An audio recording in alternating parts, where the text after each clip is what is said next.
안녕하세요. 축구 상담소의 쿨브리즈입니다. 지난 영상에서 지도자가 좋아하는 선수 유형 5가지에 대해서 알려드렸었는데요. 반대로 이번에는 지도자가 싫어하는 선수 유형에 대한 얘기를 해보려고 합니다. 기본적으로 지도자가 싫어하는 선수들은 좋아하는 선수의 정반대의 유형이라고 보면 되겠죠. 거기에 선수 입장에서 하지 말아야 할 것들이 몇 가지 있습니다. 바로 오늘 제가 알려드릴 내용이에요. 그러니 오늘 제 얘기를 듣고 잘 숙지해서 현재 본인에게 해당되는 부분이 있다면 꼭 고쳐 나가기를 바랍니다. 첫 번째는 본인의 감정을 잘못된 방법으로 나타내는 선수입니다. 축구를 하다 보면 지도자나 팀에 불만이 있거나 본인의 뜻대로 되지 않을 때가 굉장히 많이 있습니다. 이때 어떻게 행동하는지가 그 선수의 인격이나 됨됨이를 나타낸다고 볼 수 있는데요.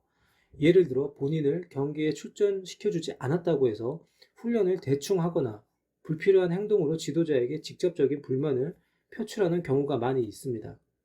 세계적인 선수인 호날두가 인성 논란이 자주 일어나는 이유이기도 하죠. 경기 출전에 불만을 갖고 먼저 퇴근을 하고 공개적으로 팀을 비판하는 행동을 하는 게 대표적인 경우이죠. 이런 식으로 본인의 감정을 잘못된 방법으로 표현을 하게 되면 결국 손해를 보는 것은 본인일 수밖에 없습니다.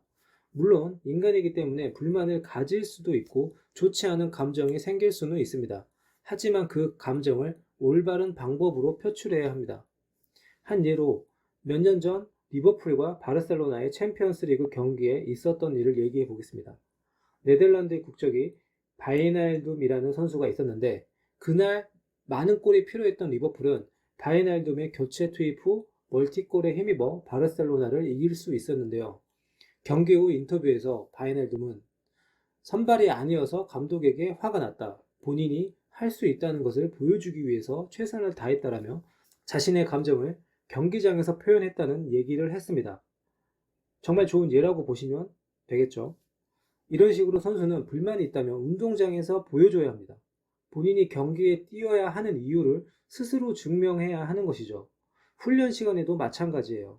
불만이 있으면 그만큼 남들보다 한 발 더 뛰고 노력하는 모습을 보여줘야 합니다.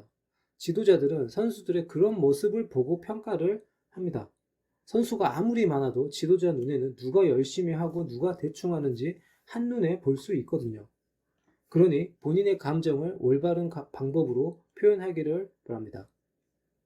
두 번째는 같은 실수를 계속 반복하는 선수입니다. 축구를 하다 보면 누구나 다 실수를 할 수가 있어요. 이건 어쩔 수가 없는 것이죠. 하지만 가장 중요한 것은 같은 실수를 계속 반복하지 않는 것입니다. 같은 실수를 계속 반복한다는 것은 그만큼 학습 능력이 떨어진다는 것이고 메타인지가 잘 되지 않는다는 것이며 노력을 하지 않는다는 것과 같습니다. 보통 지도자는 선수들에게 어떤 점을 고쳐야 한다라는 얘기를 자주 해줍니다. 그 어떤 점은 선수가 평소에 자주 실수를 하는 부분이겠죠. 그렇다면 그 실수를 반복하지 않기 위해 개선을 하려는 노력을 하면 됩니다. 그럼에도 불구하고 같은 실수를 계속 반복하는 것은 지도자가 보는 입장에서 개선의 의지가 없고 노력을 하지 않겠다라는 뜻으로 받아들일 수밖에 없습니다.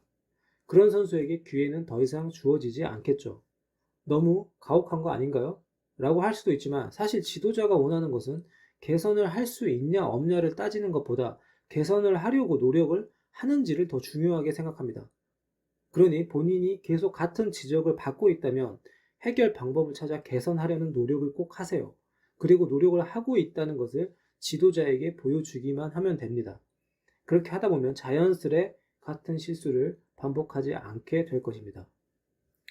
세 번째는 동료들에게 좋지 않은 영향을 주는 선수입니다. 이전 영상에서 동료들에게 좋은 영향을 주는 선수에 대해 얘기했었죠. 이번에는 그 반대의 경우입니다. 사실 사람들은 좋은 영향보다 좋지 않은 영향을 더 빨리 주고받습니다. 그것도 무의식적으로 말이죠. 본인이 좋지 않은 영향을 받고 있다는 걸 알아차렸을 때는 이미 많은 영향을 받은 후라는 것이죠.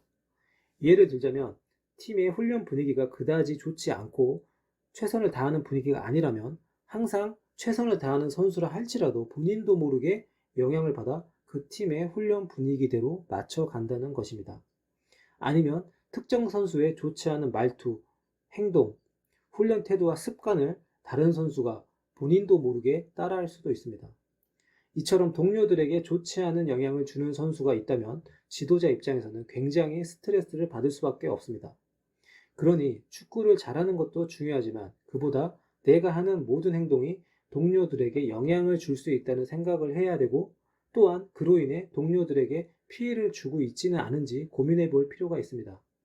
좋은 영향을 주는 선수는 아니더라도 좋지 않은 영향을 주는 선수가 돼서는 안 되겠죠.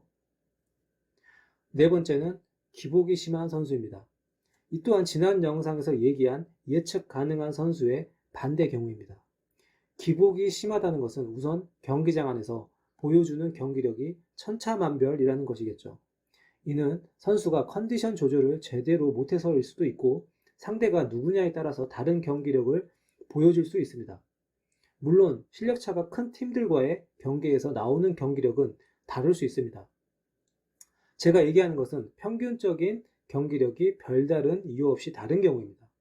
이처럼 경기력의 기복이 심하다면 지도자 입장에서는 선수를 신뢰할 수가 없습니다. 그러다 보면 경기에 투입하고 싶어도 못하는 경우가 발생할 수도 있죠. 지도자는 팀을 우선으로 생각하지 특정 선수를 우선으로 생각할 수 없기 때문입니다.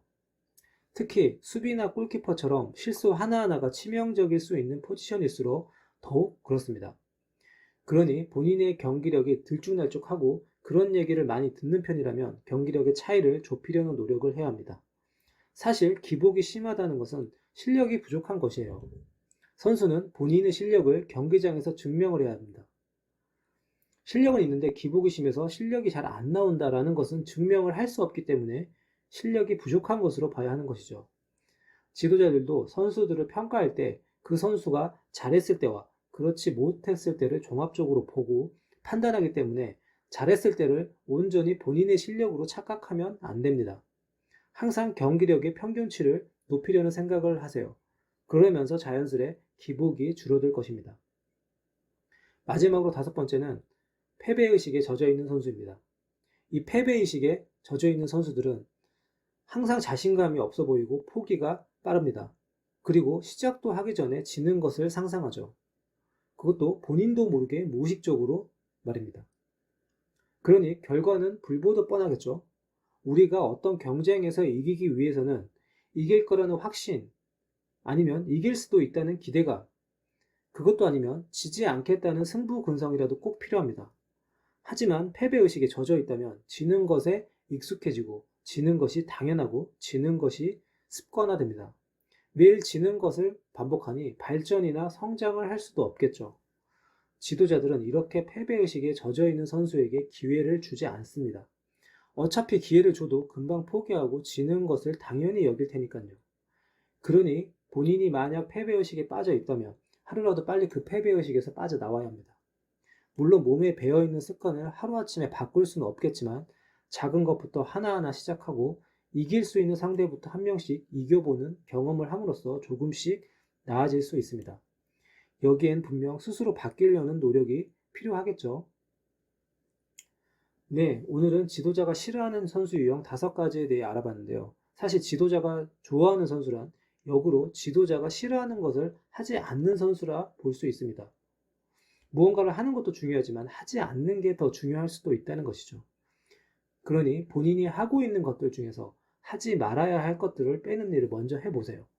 그리고 그 후에 빈자리를 해야 할 것들로 채워 넣으면 됩니다. 오늘은 여기까지 하겠습니다. 감사합니다.